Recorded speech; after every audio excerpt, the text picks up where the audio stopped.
Voici l'énoncé. On tire un bloc de 5 kg horizontalement à l'aide d'une corde. La force que la corde exerce sur le bloc est de 20 newtons. Le bloc acquiert une accélération de 3 mètres par seconde carrée. Donc ici, nous avons l'accélération et la masse. On peut faire F égale à ma tout simplement. Donc une force résultante de 15 newtons. Sauf, qu'est-ce qui a provoqué cette force résultante de 15 newtons? C'est une force de 20 newtons et une force de friction. Mais quelle doit être la force de friction? Il n'y a pas 10 000 possibilités. Donc la force de friction, c'est 5 newtons dans le côté opposé, de façon à ce que 20 plus moins 5 donne 15 newtons. Donc ici, force 5 newtons.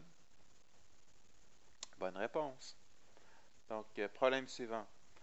On tire une boîte de 100 kg sur un plancher horizontal et rugueux à l'aide d'une corde faisant un angle de 37 degrés avec l'horizontale. Pour déplacer la boîte à vitesse constante, on doit exercer une force constante de 500 newtons. Donc ici,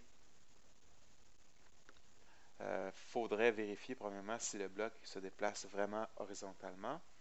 Donc il faut vérifier si la force appliquée en Y est plus petite ou plus grande que la force gravitationnelle. La force gravitationnelle ici c'est 1000. La force appliquée en Y, 500 fois sinus de 37. Ah, bien évidemment, ça va être plus petit, donc on a vraiment un bloc qui glisse. Okay. Ça, c'est parfait. Donc, on a vraiment un bloc qui se déplace. Maintenant, quelle est la question? Okay. Ils veulent la force de frottement entre la boîte et le plancher. OK. Donc, c'est ça la question, tout simplement. Donc, OK. On se rend compte de quoi? Si on remonte l'énoncé, c'est qu'avec le 500 newtons, on obtient une vitesse constante. Donc, c'est quoi les forces qui sont présentes ici? On peut les dessiner. Donc, ça, c'est le plancher. Notre système d'axe X, Y. Donc, si on applique la force comme ça, on a la force gravitationnelle, on a la force normale. La force gravitationnelle n'est pas assez grande. Hein? La force normale, elle l'est trop maintenant. Puis ça, si ça nous donne une vitesse constante, tout simplement, c'est que la force de friction va être de cette grandeur-là. Donc, va être l'équivalent de notre force appliquée en X, tout simplement. Parce que si on a une vitesse constante, ça veut dire que l'accélération est 0. Donc, il faut que la force résultante en X soit de 0. Donc, pas le choix ici. Là. Si on regarde la force appliquée en X, donc c'est 500 fois cosinus de 37. Donc, ça donne 400 newtons. Pas le choix aussi d'avoir 400 newtons ici. Là, on s'entend pour que ce soit... pour avoir une résultante de 0 en X. Donc, la force, rapidement, on pourrait dire 400 newtons. Envoyé. C'est la bonne réponse. Oui, c'est la bonne réponse. Ceux qui veulent absolument faire un tableau ici auraient pu aussi faire le tableau de cette façon-là. La force gravitationnelle, force normale, force appliquée, force résultante. Donc ici, en X, en Y, FG, FN, force appliquée, force de friction, la force résultante qui est 0 est 0. 0 parce qu'on a une vitesse qui est constante. Donc ici, c'est 0, c'est 0. Donc ici, on a 400, tandis qu'on a 300Y. Donc ici, ça n'a pas le choix d'être moins 400 pour que tout ça puisse donner 0. Donc ça aurait été aussi efficace avec le tableau qu'en déduction logique. Numéro 13. Nous avons une force de 100 newtons faisant un angle de 25 degrés avec l'horizontale qui s'exerce sur deux chariots.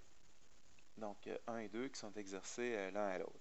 La masse du chariot 1 est de 20. L'accélération communiquée aux deux chariots est par la force de 1,8 m par seconde carrée. Donc là, on veut savoir la masse du chariot 2. La première masse, est-ce que ça peut se soulever, ça? Mais c'est certain que ça ne peut pas se soulever parce que déjà ici, la force gravitationnelle du premier chariot est de 200.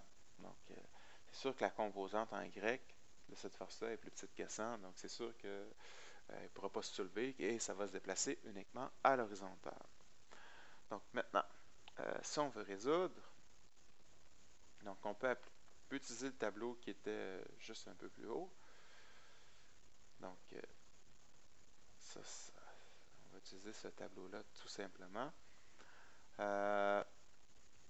Ici, on va l'utiliser pour le système dans sa globalité et non pour un des deux objets.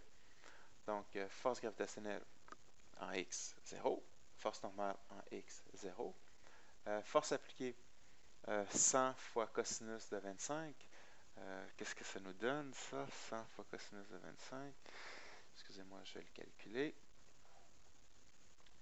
100 fois cos, ça donne 90,6.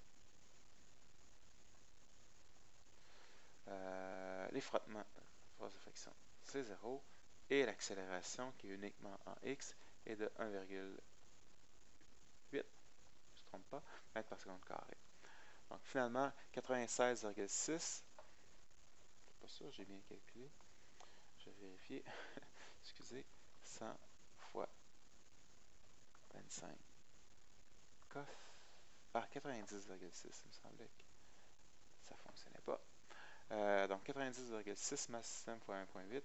Donc F est égal à MA. Donc force résultante, c'est uniquement 90,6.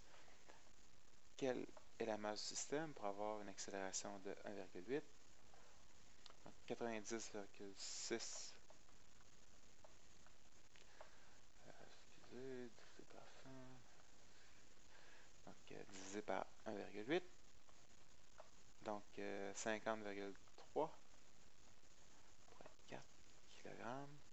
Donc le premier a déjà 20 kg, donc il reste pour le deuxième 30,4 kg. Est-ce que 30 kg? Envoyé. Bonne réponse. Donc, parfait. Donc, numéro 14. Vous faites partie d'un groupe de parachutistes chargé de tout votre équipement. Votre masse est de 85 kg. Donc, ici, la force de résistance à l'air totale au moment où est-ce qu'on ouvre le parachute est de 930. Donc, 930 par rapport à un FG de 850. Donc, qu'est-ce qui va se passer? C'est que les forces retardatrices, les forces de friction, finalement, sont plus grandes que le poids, le 850 newtons. Donc, ça veut dire quoi? Ça veut dire qu'on va ralentir, tout simplement. OK? Donc, on va ralentir. On ne remontera pas ici, là. OK? Parce que ça va se faire... faut comprendre que qu'est-ce qui va se passer? Ça va ralentir. Il n'y a pas une force qui va faire en sorte que le mouvement va aller vers le haut. Une force de friction, ça ne peut pas engendrer un mouvement dans une direction. Ça peut ralentir un mouvement, mais jamais créer un mouvement dans une direction particulière. Il ne peut pas créer un mouvement vers le haut ici, le 930. Donc, qu'est-ce qui va se passer? Si vous vous rappelez bien, un 930 par rapport au 850 va faire en sorte que le parachutiste va ralentir. Mais en ralentissant, qu'est-ce qui se passe? C'est que le 930 aussi va diminuer graduellement. Parce que la force de friction de l'air, la traînée avec l'air qu'on appelle, ben, va diminuer avec la vitesse. Fonction au carré d'ailleurs, donc la vitesse diminue de moitié, donc la force de friction est divisée par 4. Donc, on va ralentir. On va vérifier la réponse. Envoyer, c'est la bonne réponse, bien sûr. Ensuite, numéro 15. Un chariot de 4, un autre chariot de 2. On néglige les forces de friction. Ça va être quoi l'accélération? Donc, qu'est-ce qu'on a? Si on regarde, pour le système, on a 6 kg, donc en tout. Mais c'est quoi qui fait avancer ce système-là? Bien, c'est uniquement le FG de la masse suspendue. Donc, on a 20 newtons qui va faire avancer en tout le système qui est 6 kg. 20 divisé par 6, 3,3 mètres par seconde carré. Est-ce la bonne réponse? Oui. Donc, terminé pour ce numéro-là.